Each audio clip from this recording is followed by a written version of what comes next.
Oke, kita akan masuk ke materi dari anatomi sistem urogenital. Nah, untuk mind mapping-nya secara garis besar di anatomi sistem urogenital ini kita akan membahas mengenai ginjal, ureter, kandung kemih, uretra, sama jangan lupa ada sphincter pada uretra.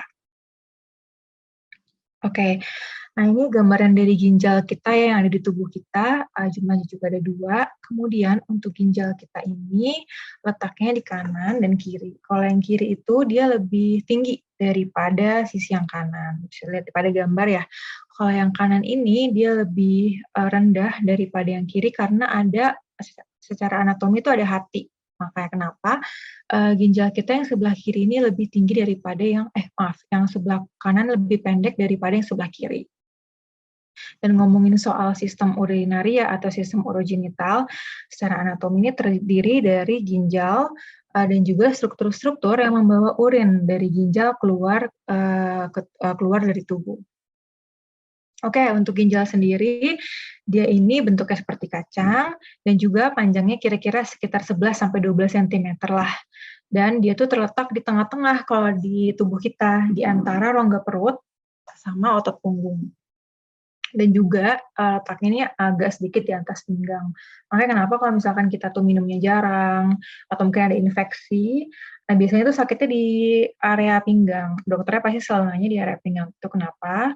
Karena ya letak ginjal kita ada di pinggang, atau sedikit di atas pinggang lah. Dan kemudian tentunya ginjal pasti disuplai oleh arteri dan vena ginjal. Dan pada gambar ini bisa kita lihat ya di ginjal. Kalau kita potong, kita lihat lagi, kita zoom in lagi, ini ada beberapa struktur-struktur ginjal yang nanti akan kita bahas. Dan secara histologis, kalau kita zoom in lagi, yang bentuknya segitiga nih, kalau kita zoom in, itu ada bagian yang namanya renal cortex.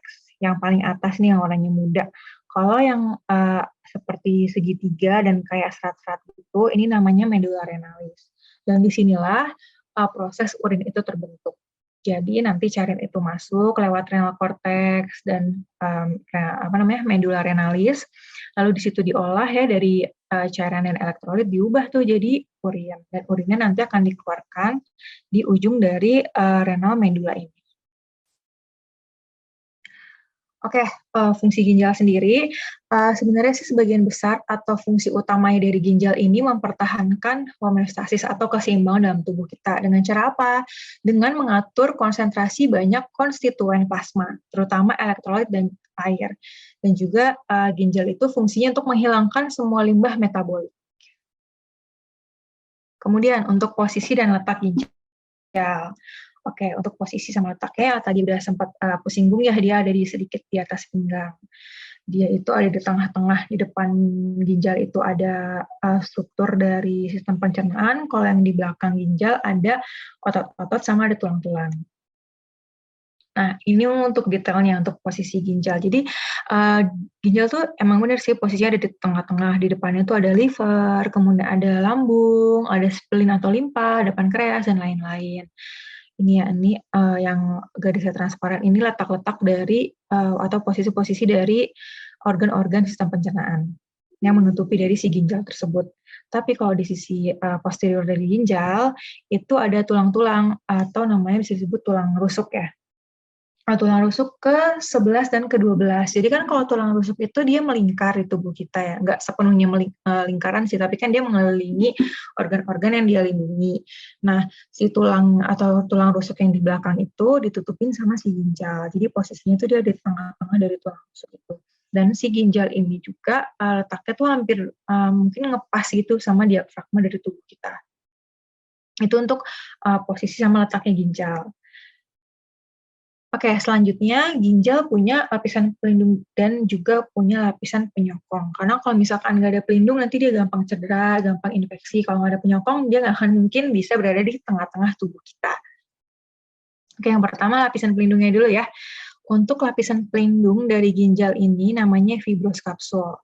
Seperti pada paru-paru, paru-paru kan juga punya lapisan pelindung ya, namanya pleura. Nah, kalau di ginjal namanya fibrous kapsul. Dia ini lapisannya tipis banget dan juga transparan.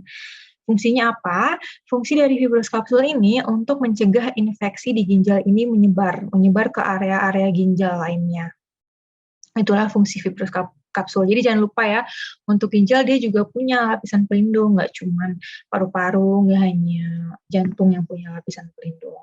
Kemudian menyinggung sedikit nih yang ada di gambar, ini yang sebelah kanan ya, ada ginjal, kemudian atasnya ada yang kuning-kuning. Nah ini apa? Ini tuh bukan lemak ya teman-teman, tapi ini merupakan kelenjar suprarenal. Kenapa namanya suprarenal? Karena diletaknya ada di atas dari ginjal. Supra itu artinya atas, dan renal artinya ginjal, renal ya artinya ginjal. Jadi kalau misalkan nih kalian lagi belajar, terus kemudian nemu ada yang namanya kelenjar adrenal, itu nama lain dari suprarenal ya. Oke, kemudian ada lapisan pelindung lainnya. Kalau tadi kan lapisan fibrous kapsul itu yang benar-benar melekat ya pada ginjal. Lalu ada lapisan pelindung lagi yang dinamakan perirenal fat kapsul. Seperti namanya ya, fat yaitu lemak. Jadi si perirenal fat kapsul ini merupakan massa lemak yang mengelilingi si ginjal itu tadi. Fungsinya apa? Fungsinya untuk melindungi ginjal dari benturan apapun itu. Jadi dia tuh kayak bantal pelindungnya ginjal. Jadi kalau misalkan kalian kena pukul gitu ya, nggak mungkin bisa langsung mencederai ginjal karena dia punya bantalan-bantalan empuk, yang mana itu adalah perirenal fat capsule. Kemudian tadi ngomongin pelindung, sekarang ngomongin penyokongnya. Untuk penyokongnya sendiri, si ginjal nih punya namanya fascia renalis. Fascia renalis kalau digambar tuh emang nggak terlalu kelihatan, dia agak kayak tipis banget nih yang melingkari si perirenal fat capsule sama ginjal yang ada di sini ya. Ini udah aku lingkarin nih yang mana si fibrous capsule sama yang mana perirenal fat.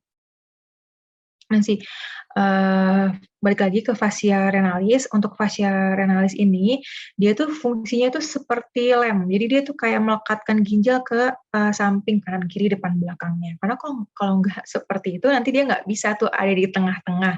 Dia nggak akan bisa melayang ada di tubuh kita gitu. Pasti ntar jatuh. Jadi ya itulah fungsi si renalis ini, buat melekatkan ginjal dan kelenjar adrenal ke struktur sekitarnya. Dan dia tuh terdiri dari jaringan ikat fibrosa. Oke, selanjutnya mengenai struktur ginjal. Tadi sudah ngomongin lapisannya, tempatnya, di mana posisinya letaknya, sekarang kita ke strukturnya. Untuk strukturnya sendiri, kalau kita belah nih, nah kita bagi dua, inilah yang akan terlihat pada ginjal. Tapi kalau misalkan kalian lagi skills lab atau praktikum anatomi, itu jangan disamakan dengan gambar ya, karena sebenarnya kalau misalkan aslinya nggak akan sesempurna seperti ini. Tapi kalau secara gambar asli seperti apa, ya seperti ini kondisi ginjal tubuh kita. Yang pertama, ada yang namanya renal cortex. Ini yang kayak serat-serat di sini ya. Ini namanya renal cortex. Dia tuh merupakan pita kontinu. Pita kontinu yang nantinya akan membentuk ini renal medula atau medula renalis. Medula renalis ini yang tadi udah kita sempat bahas di awal, dia itu tempatnya urin terbentuk ya. Tuh. Dan di redula renalis ini ada yang namanya papila ginjal. Papila ginjal itu terletak di ujungnya, di sini ya teman-teman. Dan istilahnya kalau di papila ginjal tuh dia gerbang keluarnya urin lah. Misalkan urin udah terbentuk, nah udah dia keluar pertama kali itu dari si renal medula itu, dari si papila ginjal detailnya. Dan di papila ginjal itu tuh ada banyak banget duktus-duktus papiler. Dan si duktusnya ini akan nyambung nanti dia ke yang namanya calyx minor. Nih, ini kan banyak banget cabang-cabang ya. Kalau cabang yang pertama yang kecil-kecil di sini, ini namanya calyx minor.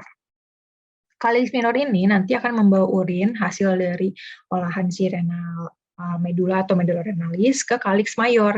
Kalau calyx mayor itu yang gede, yang ini. Paling cabangnya cuma 1, 2, 3. Tapi kalau yang calyx mayor yang bercabangnya lagi, yang nempel sama medula renalis. Kemudian si mayor calyx ini atau calyx mayor itu akan bersatu membentuk yang namanya renal pelvis. Renal pelvis ini yang bentuknya seperti corong dan dia nyambung sama ureter di sini. Gitu. Jadi nanti kalau secara garis besar perjalanan urin tuh pertama kan masuk dulu ya dari tepi-tepi berupa elektrolit sama air. Udah gitu nanti dia diolah nih sama renal cortex dan renal medula.